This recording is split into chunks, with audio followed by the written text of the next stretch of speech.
Hello friends, welcome to my YouTube channel Monalisa Odia class को। So friends, आज आम पढ़ा MOD 9 ब्लॉक 1 रो किछि परीक्षा उपयोगी किछि क्वेश्चन आंसर डिस्कशन करबा। सो फ्रेंड्स, आज आम देखिबा तो ओडिशा राज्य मुक्त विश्वविद्यालय जोटा कि हमर Odisha state open university Sambalpur. तो आज आम देखा आस आमर इच्छाधीन पत्र गोटे 1टा रही जोटा कि आमर समस्त यहाँ बाध्यतामूलक जोटा अच्छी आमर संपादन संपादन संज्ञा स्वरूप आ परिसर पढ़ा।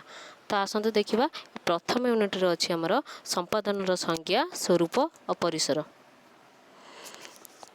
द्वितीय यूनिट अच्छी आमर संपादन प्रकारभेद। तृतीय यूनिट अच्छी आमर संपादन कौशल। चतुर्थ यूनिट अच्छी संपादन संस्थार संपादकीय संरचना। तो आसतु देखा कौन रही देखिए आमर प्रथम यूनिट रे कौन देछि संपादन संज्ञा स्वरूप परिसर। जस्ट टिके आलोचना करदे जेहेतु परीक्षा आमर पाखी आसिलानी से आम टिके आलोचना करदे। आपण मैंने घरे टिके पढ़देवे संपादन कहले कौन बुझा। फास्ट देखा कौन से लिखित दृश्य श्राव्य चलचित्र अथवा गणमाध्यम विषय जो वक्तव्य रखुए ताहाकु आवश्यक मुताबक प्रस्तुत करने अर्थात त्रुटि संशोधन करी गोटे सज्जीकरण प्रक्रिया को आम कौन कह जाए संपादन बोली कहवा। ताले जानिले संपादन क्या कहुए ताले कौन कौन संपादन है गोटे कौन आर इंग्लीशटा हूँ टर्मटा हूँ आम कौन एडिटिंग। एडिटिंग माने कौन एक्चुअली कौन से गोटे लिखित दृश्य श्राव्य और चलचित्र जहाँ किसी भी गणमाध्यम निजर गोटे वक्तव्य रखे सेटा को आम कौन संशोधन बा त्रुटि संशोधन करके गोटे पाठक निकट गोटे पहुँचेबा से संपादन कहवा।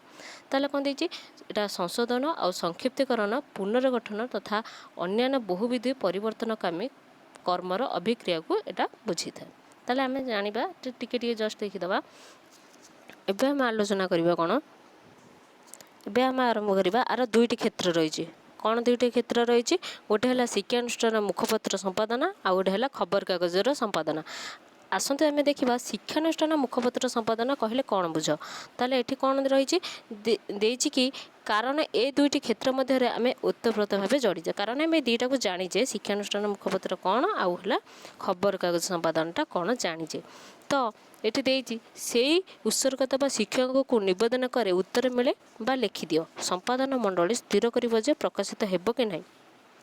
शिक्षानुष्ठान माने आ द्वितीयटा हूँ आमर कौन सर्वाधिक माने प्रभावशाली जोटा कि आमर संवादपत्र जोटा आमर खबर कागजर जो संवादपत्र रही जोटा कि एटा बहुल मात्रा रे माने परिचित होउची। केउं संवादपत्र की प्रकार संवाद को गुरुत्व देउची ताहा नहीं विभिन्न स्थान में चर्चा हुए से निष्कर्ष बाहर बुझिपारे। तो एठिरे केते गुड़िक आमर स्तर रही कौन सब स्तर रही आसत देखीदेवा। प्रथम स्तर रही विषयवस्तुर संपादन बुझिपारे। तो द्वितीयटा हूँ आमर गठन विधि संपादन। तृतीय स्तर रोचे आमर कौन शैली संपादन को बुझेबा।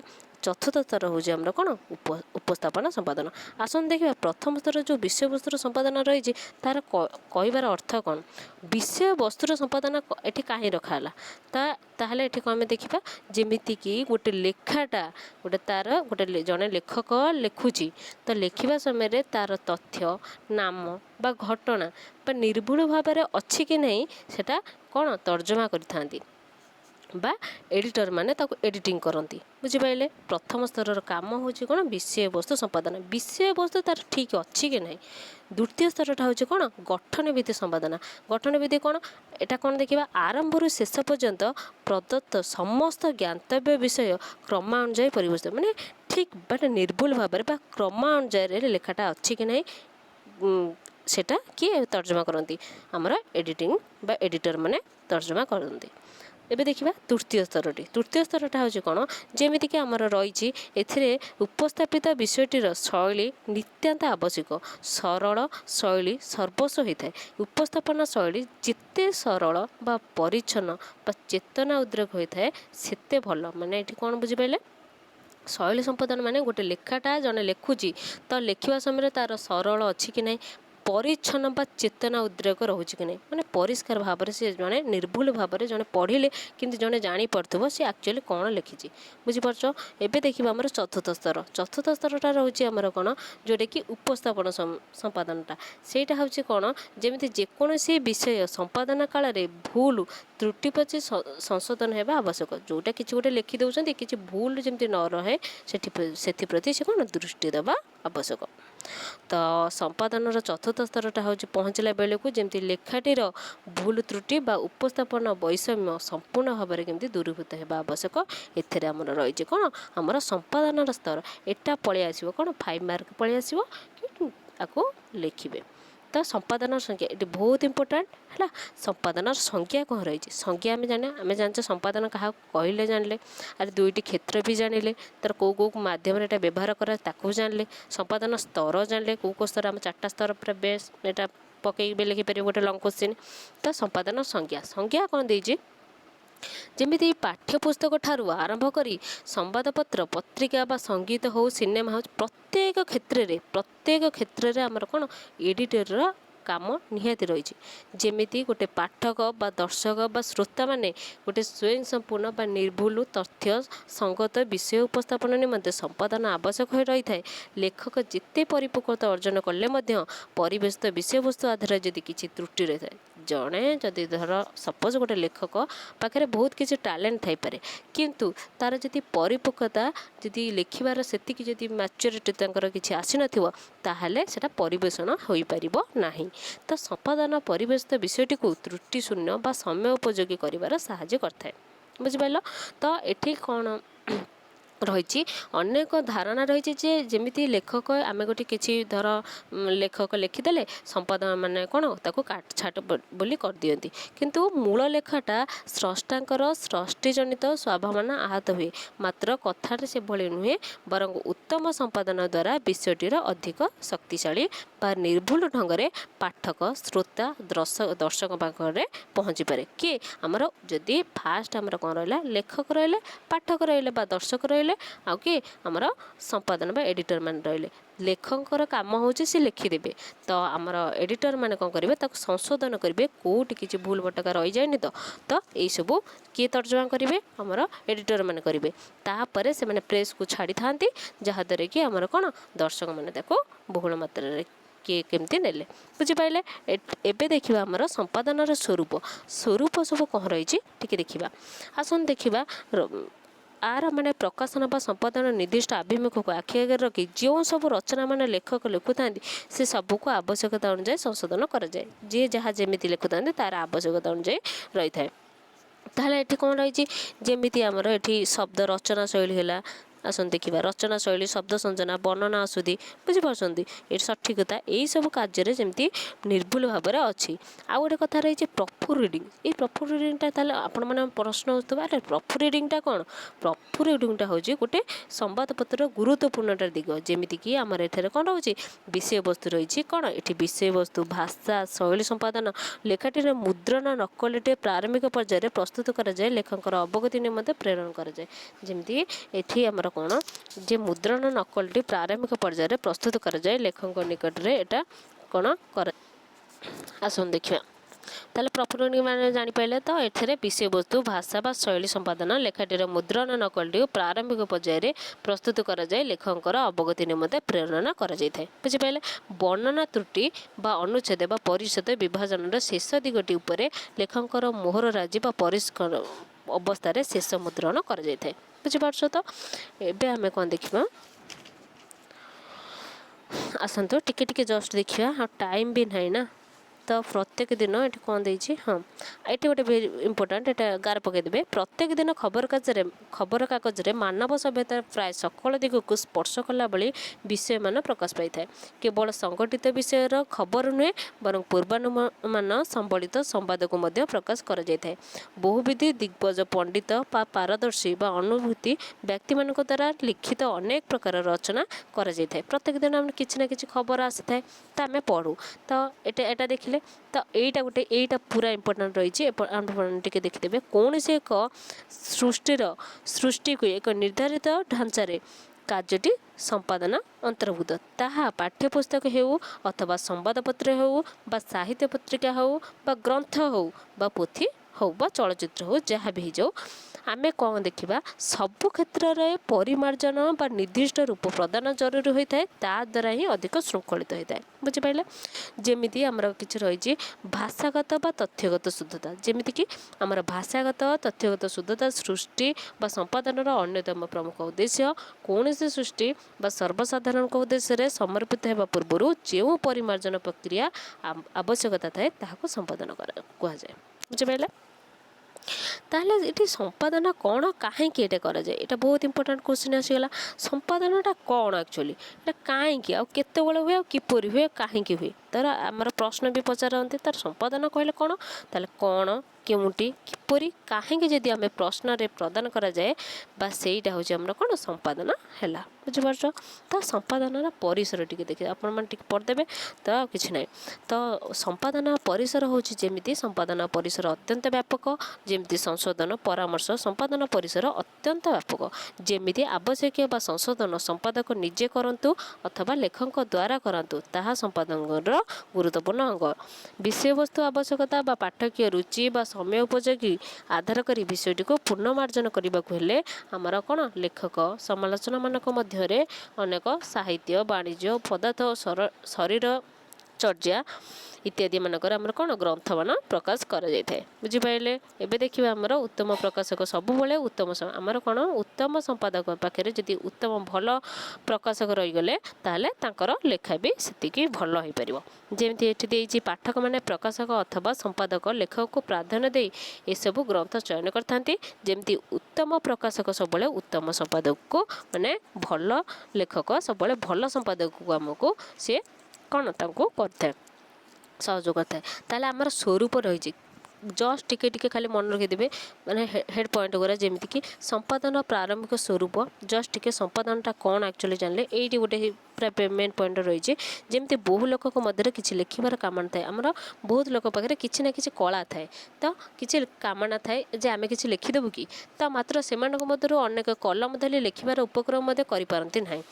ତ ଭାବନା କ୍ଷେତ୍ରରେ ସେମାନଙ୍କ ସାମର୍ଥ୍ୟ ଯଥେଷ୍ଟ ଅଧିକ ହେଲେ ମଧ୍ୟ ସୁଦ୍ଧା ଲେଖିଲା ବେଳେ କ'ଣ ଲେଖିବେ ଆଉ କିପରି ଲେଖିବେ ତା ଆରମ୍ଭ କରିବେ। ମାନେ ବହୁତ କିଛି ଲୋକଙ୍କର ଆଶା ଥାଏ ଯେ ଆମେ ଲେଖିବୁ କି କ'ଣ, କିନ୍ତୁ କେମିତି ଲେଖିବେ ଆଉ କେଉଁଠୁ ଆରମ୍ଭ କରିବେ କେଉଁଠୁ ଶେଷ କରିବେ ସେମାନେ ଜାଣିପାରନ୍ତିନି। ତ ସେଇଟା ହେଉଛି କ୍ରମ ରଖିବାକୁ ହେବ, ସେସବୁ ନିଧାନ କରିବା ହେଉଛି କଷ୍ଟକର ହୋଇପଡ଼େ। ଏଭଳି କ୍ଷେତ୍ରରେ ସେମାନଙ୍କର ଅସଜଟାକୁ ପରିପ୍ରକାଶ ପଠନ ଯୋଗ୍ୟ ଢଙ୍ଗକୁ ଆଣିବାର ପ୍ରୟାସକୁ ସମ୍ପାଦନର ପରିସରଭୁକ୍ତ କରିଥାଏ। ତାହେଲେ ଆମେ ଦେଖିବା ସମ୍ପାଦନର ସ୍ୱରୂପ କ'ଣ ରହିଛି। ଆସନ୍ତୁ ଦେଖିବା। ଫାଷ୍ଟ ପଏଣ୍ଟ ହେଉଛି ଆମର ଗ୍ରନ୍ଥ ସମ୍ପାଦନା। ଗ୍ରନ୍ଥ ସମ୍ପାଦନାଟା କ'ଣ ଆକ୍ଚୁଆଲି ଦେଖିବା। ଗ୍ରନ୍ଥ ସମ୍ପାଦନାଟା ହେଉଛି ଆମର କ'ଣ, ଯେଉଁଟାକି ଆମର ଲେଖକଙ୍କ ସହ ରକ୍ଷା କରି ଉତ୍ତମ ମାନର ଲେଖା ସଂଗ୍ରହ କରି ସେସବୁକୁ ମୁଦ୍ରଣ ଉପଯୋଗୀ କରାଇବା ବା ପାଠ ସଂଶୋଧନ କରି ଉପଯୁକ୍ତ ଢଙ୍ଗରେ ବିଭିନ୍ନ ପ୍ରକାର ଅକ୍ଷର ରଙ୍ଗ ସଜା ପର୍ଯ୍ୟନ୍ତ ତ ସବୁରି କ୍ଷେତ୍ରରେ ଭିନ୍ନ ଭିନ୍ନ ପ୍ରକାରର ସମ୍ପାଦକମାନଙ୍କର ଆବଶ୍ୟକ ଥାଏ। ପାଠ୍ୟପୁସ୍ତକ ସମ୍ପାଦନ ଏତେ ରୁଚି ସମ୍ପନ୍ନ ବା ଆନ୍ତର୍ଜାତିକ ସ୍ତରରେ ହେଉ ବା କେବଳ ବିଦ୍ୟାର୍ଥୀ କାହିଁକି ସାଧାରଣ ଶିକ୍ଷିତ ବର୍ଗର ଅଭିଭାବକମାନେ ମଧ୍ୟ ସେସବୁକୁ ପାଠନ ଅତି ଆଗ୍ରହ କରିଥାନ୍ତି। ବୁଝିପାରିଲେ? ଏସବୁ କିଛି ଟିକେ ଟିକେ ରହିଛି, ଆପଣ ପଢ଼ିଦେବେ। ଗ୍ରନ୍ଥଟା ହେଉଛି କେମିତି ଆମର ପ୍ରକାଶନ ସଂସ୍ଥା ବା ଆବଶ୍ୟକ ଅନୁଯାୟୀ କେମିତି ରହିଛି, ତାପରେ ଆମର କେମିତି ମାନେ ଲେଖକଙ୍କ ସହିତ କେମିତି ଆମର ଉତ୍ତମ ମାନର କେମିତି ଲେଖା ସଂଗ୍ରହ ପାଇଁ ବହୁତ ଉପଯୋଗ ହୋଇପାରୁଛି ବା ମୁଦ୍ରଣ ଉପଯୋଗ ହୋଇପାରୁଛି ବା ଗ୍ରନ୍ଥ ସମ୍ପାଦନ ଦ୍ୱାରା ଆମର ପାଠ କେମିତି ସଂଶୋଧନ ହୋଇଛି। ତ ଏଭଳି ବିଭିନ୍ନ ଢଙ୍ଗରେ ଆମର ଏଇଟା ଗ୍ରନ୍ଥ ସମ୍ପାଦନଟା ହୁଏ। ଏବେ ଆମେ ଦେଖିବା କ'ଣ, ଯେଉଁଟାକି ଆମର ରହିଛି ଜଷ୍ଟ ଟିକେ ପଏଣ୍ଟ ଦେଖିଦେବା। ଏଟା ସେକେଣ୍ଡ ପଏଣ୍ଟଟା ହେଉଛି ଯେଉଁଟାକି ବିଶେଷଜ୍ଞ ସ୍ୱତନ୍ତ୍ର ସଂଖ୍ୟା ସମ୍ପାଦନ। ଏଇଟା କ'ଣ ଦେଇଛି, ଯେଉଁଟାକି ଆମର ବିଶେଷଜ୍ଞ ସ୍ୱତନ୍ତ୍ର ସଂଖ୍ୟା ସମ୍ପାଦନ, ଯେଉଁଟାକି ଆମର କ'ଣ ପ୍ରକାଶନ ସମୟରେ ବା କଳା ହୋଇଥିବାରୁ ପ୍ରତ୍ୟେକ ବର୍ଗର ଲୋକ ନିଜ ନିଜର ପାରଦର୍ଶିକା ପ୍ରଦର୍ଶନ କରିବା ସହିତ ବିଭିନ୍ନ ବିଷୟରେ ସ୍ୱତନ୍ତ୍ର ସଂଖ୍ୟାମାନ ପ୍ରକାଶ କରିଥାନ୍ତି। ଯେମିନାର ଆମର ଦେଖିଛ ସବୁ କଲେଜମାନଙ୍କର ସେମିନାର ହୁଏ, ସେମିନାର ହେଉଛି ସିମ୍ପୋସିୟସ୍ ହେଉଛି ଠାରୁ ଆରମ୍ଭ କରି ସ୍ମରଣିକା ଆଦି ପର୍ଯ୍ୟନ୍ତ ସବୁ କ୍ଷେତ୍ରରେ ଆମର କ'ଣ ସମ୍ପାଦନର ଭୂମିକା ରହିଛି। ଯେମିତି ଶୈକ୍ଷିକ ତଥା ଗବେଷଣାତ୍ମକ गुणात्मक स्वतंत्र संख्या प्रकाश पाଉଛି जोटा स्टाइल सिटी कौन जोटा है विश्वस्तरीय संपादन कार्य संपन्न करता है। ताहले देखा विभिन्न अनुष्ठान जन्म जयंती कराऊँ देख आज माने बर्थडे सेलिब्रेशन है गोटे जन्म जयंती पालन है जन्मोत्सव है श्राद्ध उत्सव है विभिन्न माने विभिन्न जगार आम कौन रोचे देवालय है तो यू कौन स्मरणीय प्रभावशाली करने आमर स्वतंत्र संख्या प्रकाश करने उद्यम कराला क्यों विषय क्यों लेखक क्यों क्रम रखा सब क्षेत्र में गुरुत्व वहन करता है बुझिपार। एबे आमे देखिबा कौन एबे आमे देखिबा सरकार तरफ आम कौन सरकारी चिठी बा पत्रिका स्वतंत्र संख्यार आम संपादन कौन कम रोचे ताला आसन देखिबा जनगणना ठारू आरंभ करी विभिन्न परिसंख्यान आधारित कार्यक्रम सठिक एवं उपादेय ढंग से परिवेशन करने निमंते आमर कौन रोचे आमर जोटा कि आमर सरकार कार्य रोचे जमी इंग्राजी समेत विभिन्न प्रांतीय भाषा को अनुवाद करी विभिन्न अनुवाद कालर सठिक संपादन आकांक्षा बा प्रतिक्रिया सृष्टि कर सहायक होची सेमती ठीक से ही सरकार कार्यक्रम हो योजना हो बा प्रतिफलन कला बेले लेखकों किसी सब पत्रिका रही सरकार तरफ विभिन्न चिठी आसे विभिन्न उपलब्ध से क्षेत्र में आम संपादन किसी एडिटिंग एडिटर काम रोचे जमी योजना हो कुरुक्षेत्र निजुक्ति समाचार हो ये सब विभिन्न प्रसंग में आम कौन रोचे सरकार चिठी और पत्रिका स्वतंत्र संख्या। देन आउ गोटे टॉपिक आस देखा आउ गोटे रोचे संवादपत्र संपादन संपादन कौन यहाँ भेरी भेरी इंपोर्टाट यहाँ 2 मार्क भी पलि आस 5 मार्क भी पलि आस तो आसन देखा एटार पलि आसी कौन संवादपत्र जोटा कि आमर संपादन परिचय वहन करने को यह परिसरभुक्त एठार संपादन निमंते बहुविधि समन्वय माने समन्वय करता है जमीक आमर पिक्चर संपादन हो वाणिज्य संपादन हो क्रीड़ा सब माने प्रत्येक क्षेत्र में आम संपादन रही प्रत्येक क्षेत्र में आज सिनेमा जगत रे हो कि आमर संवादपत्र बा गणमाध्यम हो टेलीविजन हो कि वाणिज्य क्षेत्र हो क्रीड़ा हो चलचित्र हो साहित्य हो प्रत्येक क्षेत्र में आम संपादन भेरी भेरी इम्पोर्टाट रही बिना आमर लेखक भी लिखि भी पारे कि से किसी काम भी करें तो ये सब कौन रही जमी संवादपत्र संपादन परिसर खूब व्यापक है सुधा संपादकीय अग्रलेखा अन्य बहुविधि लेखकों ठारू आहुरी स्थान पाई बुझिपारे तो संपादन स्तर रही कौन सब स्तर रही देखीदे जमी संपादन स्तर हो संपादन विभिन्न स्तर रही जमी ठीक भाव में देखिले आम पांडुलिपि समीक्षा देखिले गठन भित्तिक संपादन देखिले पाठ संशोधन प्रमुख संपादन विभिन्न प्रकार आम संशोधन रही तार आस देखा ये कौन टिके जस्ट टिके देखीदे ये कौन जमती कि सर्वोपरि ये सर्वोपरि ये कौन देती सर्वोपरि क्यों कथा को किभली ढंग से आउटी केते काल मध्य परिवेशन कले पाठक आदृत करें ता मन इच्छा तो कही हेबनी ना क्यों कथाटा कहले माने को जगह ठीक हम किभली ढंग से कहवा उचित माने केउटी करवा उचित आ केते काल मध्य जदि कहवा ताले कथाटा कौन तो मर्यादा हम पूर्ण हम तो प्रकाशक अधिक निर्भुल तथ्यभित्तिक गुणात्मक पठन योग्य पाठकीय श्रद्धा सृष्टिकारी ढंग से स्थिर करने आमर उन्नत मानर संपादन परिसरभुक्त हम बुझिपारे ताहले ये आमर संपादन सब देखिले तो सारांश कौन रही है सारांश टिके पड़ो संपादन एक व्यापक अर्थवाही शब्द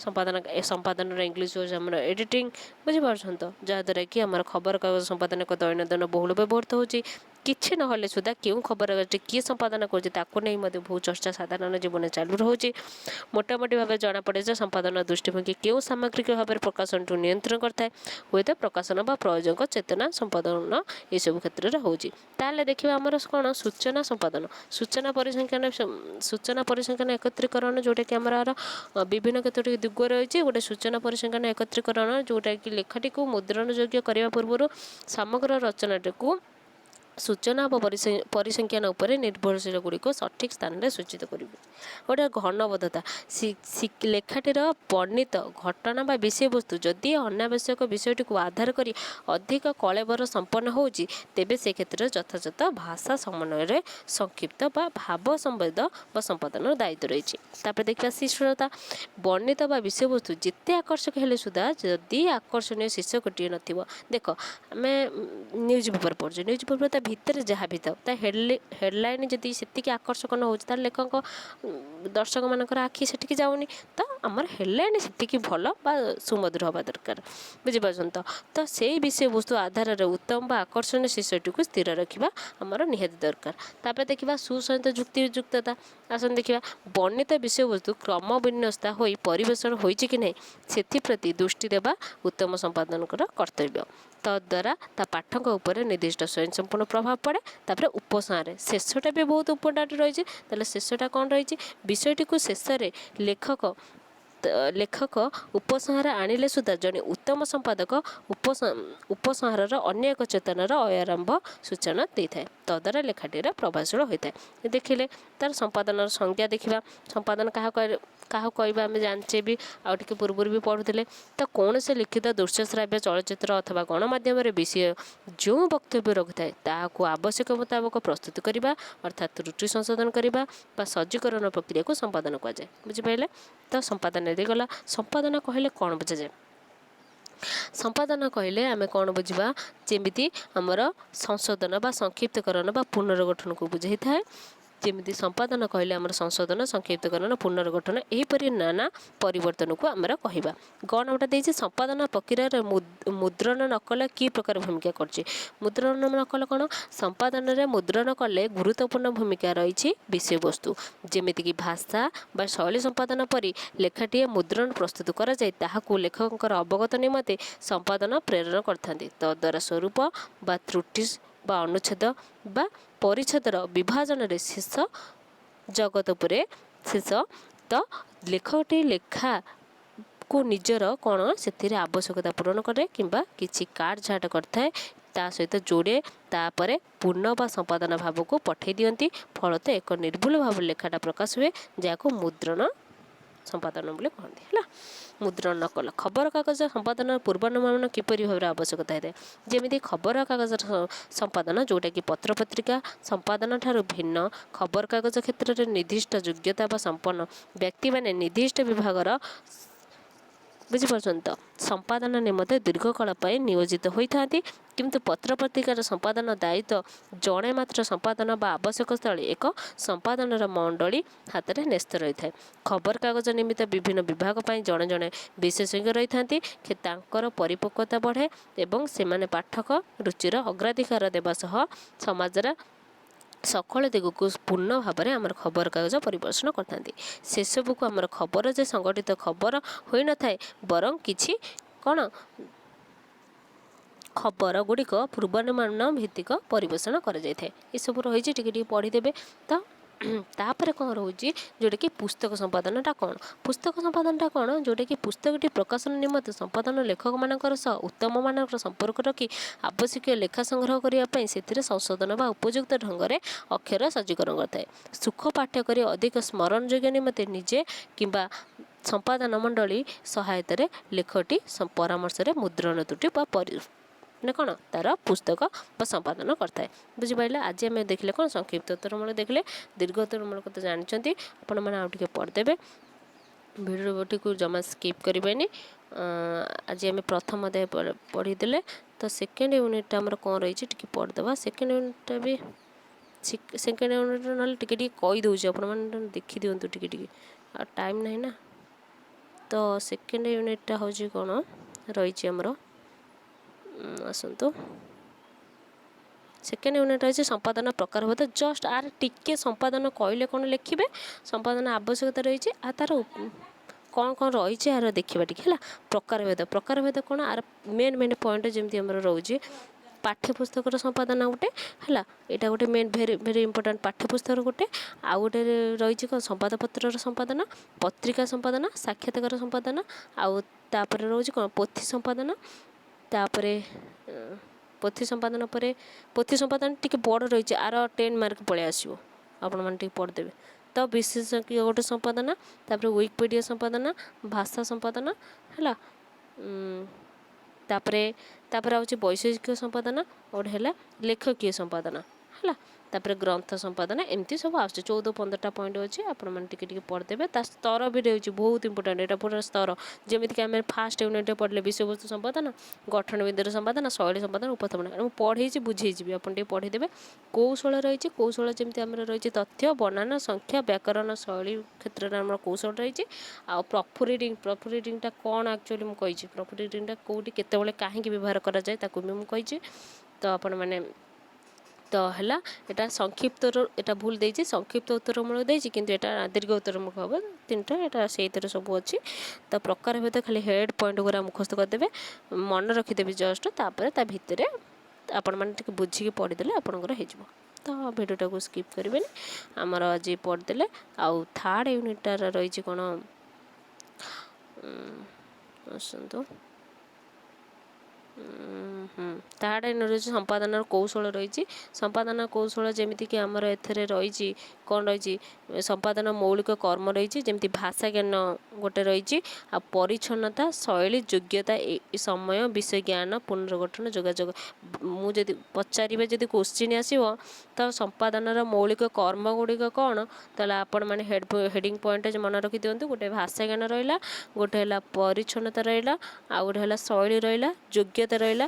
ସମ୍ପାଦନାର କେତେ ପ୍ରକାର ମାନେ ଯୋଗ୍ୟତା କ'ଣ ରହିଛି ତାର ରହିଲା, ସମୟ ରହିଲା, ବିଷୟ ଜ୍ଞାନ ରହିଲା, ପୁନର୍ଗଠନ, ଯୋଗାଯୋଗ, ପରସ୍ପର ଲେଖକ ଆଉ ଆମର ପାଠକ ନିକଟ କେମିତି ଯୋଗାଯୋଗ ହେଉଛି ତାକୁ ଦେଖିଲେ। ତ ସାଂଗଠନିକ ଦକ୍ଷତା ହେଲା, ତାପରେ ଭ୍ରମ ସଂଶୋଧନ ହେଉଛି କି ନାହିଁ, ପ୍ରକାଶନ ସମ୍ବନ୍ଧୀୟ ଧାରଣା। ତାପରେ ଆର ଆବଶ୍ୟକ ଉପକରଣ ରହୁଛି, ଆର ଜଣେ ସମ୍ବାଦପତ୍ର ଲେଖିବ ବା ଏଡ଼ିଟିଂ କରୁଛି ତ ତା ପାଇଁ ତ କିଛି ଦରକାର ନା, ସେଥିପାଇଁ ହେଉଛି ଶବ୍ଦକୋଷ ରହୁଛି, ଗୋଟେ ଗ୍ରନ୍ଥାଗାର ରହୁଛି, ସର୍ଚ୍ଚ ଇଞ୍ଜିନ୍ ରହିଛି, ୱେବସାଇଟ୍ ରହୁଛି, ଷ୍ଟାଇଲ୍ ସିଟ୍ ରହୁଛି। ଏଇଟା ବହୁତ ଇମ୍ପୋର୍ଟାଣ୍ଟ, ଏଇଟା ପୁରା 5 ମାର୍କର ପୁରା ଆସିବ କୋଶ୍ଚିନ୍, ଆପଣମାନେ ପଢ଼ିଦେବେ। ତ ସମ୍ପାଦନ ବ୍ୟବହୃତ ଚିହ୍ନ କେଉଁଠି କେତେବେଳେ କେଉଁ ଚିହ୍ନଟା ବ୍ୟବହାର କରାହେଉଛି। ସମ୍ପାଦନ ସ୍ତର କ'ଣ ସ୍ତର ରହିଛି ତାର ଏଇଟା ହେଇ ପଏଣ୍ଟ ଦେଇଦେଇଛି 1 2 3 4 କେତେ 4ଟା ପଏଣ୍ଟ ବୋଧେ 5 6 6ଟା ପଏଣ୍ଟ ରହିଛି, ଆପଣମାନେ ଟିକେ ଦେଖିଦେବେ। ତାପରେ ଆମର ରହିଛି କ'ଣ, ତାପରେ ରହିଛି ଆମର କ'ଣ, ସମ୍ପାଦକୀୟ କାମ କ'ଣ, ସମ୍ପାଦନର ଦିଗ କ'ଣ, ବୁଝିପାରୁଛନ୍ତି ତ। ତା ଲେଖକୀୟଙ୍କର ସମ୍ପାଦନର କୌଶଳ ରହିଛି, କ'ଣ ତାଙ୍କ କୌଶଳ ରହୁଛି। ତ ତାପରେ ଅନୁବାଦ ସମ୍ପାଦନର କୌଶଳ ରହୁଛି, ବୁଝିପାରୁଛନ୍ତି ତ। ତାପରେ ଭାଷା ଜ୍ଞାନର କେମିତି ସମ୍ପାଦନ କୌଶଳ ରହୁଛି। ତାପରେ ଆଭିମୁଖ୍ୟରେ ରହୁଛି, ତ ସୃଜନାତ୍ମକ ରଚନା ସମ୍ପାଦନ ରହୁଛି। ତାପରେ ହେଲା, ତାପରେ ସାରାଂଶ ଟିକେ ପଢ଼ିଦେବେ, ତାହେଲେ ଆଉ କିଛି ଅସୁବିଧା ନାହିଁ। ତାପରେ ସମ୍ପାଦକୀୟ ସଂରଚନା ସବୁ ଦେଇଛି। ସମ୍ପାଦନ ସଂରଚନା କ'ଣ, ଯେମିତିକି ଆମର ଏଠି ରହିଛି କ'ଣ, ସମ୍ପାଦନ ଆଉ ଦଳ ମଧ୍ୟରେ କିଛି ପାର୍ଥକ୍ୟ ରହିଛି, ଆପଣ ମାନେ ତାକୁ ଟିକେ ଦେଖିବେ। ସମ୍ପାଦନ ଆକ୍ଚୁଆଲି କ'ଣ, ସେ ସମ୍ପାଦନଟା ସେ ପ୍ରଥମ ଯେଉଁ କୋଶ୍ଚିନ୍ କଲି ସମ୍ପାଦନଟା କ'ଣ ସେଇଟାକୁ ଲେଖିକି ଆପଣମାନେ ଷ୍ଟାର୍ଟ କରିବେ। ତ ସମ୍ପାଦନୀୟଙ୍କର ସଂରଚନା ଦେଇଛି, ଗୋଟିଏ ଖବରକାଗଜ ପତ୍ରିକା ସମ୍ପାଦନ ରହିଛି। ଏଇ ପଏଣ୍ଟ ଗୁରା ମନେ ରଖିବେ ଟିକେ, ମାନେ ବିଭିନ୍ନ ସମ୍ପାଦକୀୟ ସଂରଚନା ଗୋଟିଏ ଖବରକାଗଜ ପତ୍ରିକାର ସମ୍ପାଦନା, ମୁଖ୍ୟ ସମ୍ପାଦନ ବା ଏଡ଼ିଟର ଇନ୍ ଚିଫ୍ ଗୋଟେ, ତାପରେ କଳା ନିର୍ଦ୍ଦେଶକ ବା ରଚନାତ୍ମକ ନିର୍ଦ୍ଦେଶକ, କଳା ନିର୍ଦ୍ଦେଶକ ବା ଅଳଙ୍କାର ନିର୍ଦ୍ଦେଶକ ରୂପରେ ରହୁଛି। ତାପରେ ଡିଜାଇନର୍ସ ରହୁଛି, ତାପରେ ପିକ୍ଚର ଏଡ଼ିଟର ବା ଚିତ୍ର ସମ୍ପାଦନ ରହୁଛି, କପି ଏଡ଼ିଟର ରହୁଛି, ପ୍ରଫୁରିଡର୍ସ ବା ପାଠ ସଂଶୋଧକ ରହୁଛି, ପ୍ରଡକ୍ସନ୍ ବା ମ୍ୟାନେଜର ଉତ୍ପାଦ ପରିଚାଳନା ରହୁଛି, ଗୋଟେ ବିଭାଗୀୟ ସମ୍ପାଦକ ରହୁଛି।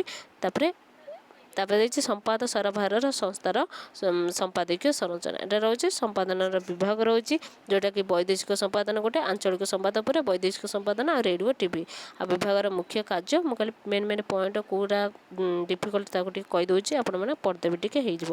ସମ୍ପାଦକୀୟ ବର୍ଗୀକରଣ ଗୁରୁତ୍ୱପୂର୍ଣ୍ଣ ପଦାର୍ଥ କାର୍ଯ୍ୟକାରିତା ରହିଛି, ହେଲା। ତ ଖାଲି ହେଡ଼ିଂ ପଏଣ୍ଟ ମନେ ରଖିବେ। ଏଇଟା ବହୁତ ଇମ୍ପୋର୍ଟାଣ୍ଟ। ଏଇଟା ମୁଖ୍ୟ ସମ୍ପାଦନ କ'ଣ କାମ ରହିଛି, କିଏ ରହିବ ମୁଖ୍ୟ ସମ୍ପାଦନ ତଳୁ, କିଏ ଆସୁଛି, ପରିଚାଳନା ସମ୍ପାଦନ। ତାପରେ ବାର୍ତ୍ତା ସମ୍ପାଦନ, ଯେମିତିକି ସମ୍ପାଦକ ଯେଉଁଟା କ୍ରୀଡ଼ା ଜାଗାରେ ରହୁଛି, ସହର ପିକ୍ଚର ଏଇସବୁ ରହୁଛି। ସମ୍ପାଦନର ଆଉ ଗୋଟେ ଉପସମ୍ପାଦକ ଅଛି, କ'ଣ ରହିଛି, ସମ୍ପାଦକର ପ୍ରତିନିଧି ଷ୍ଟାଫ୍ ରେଖ ଫଟୋଗ୍ରାଫ, ହେଲା।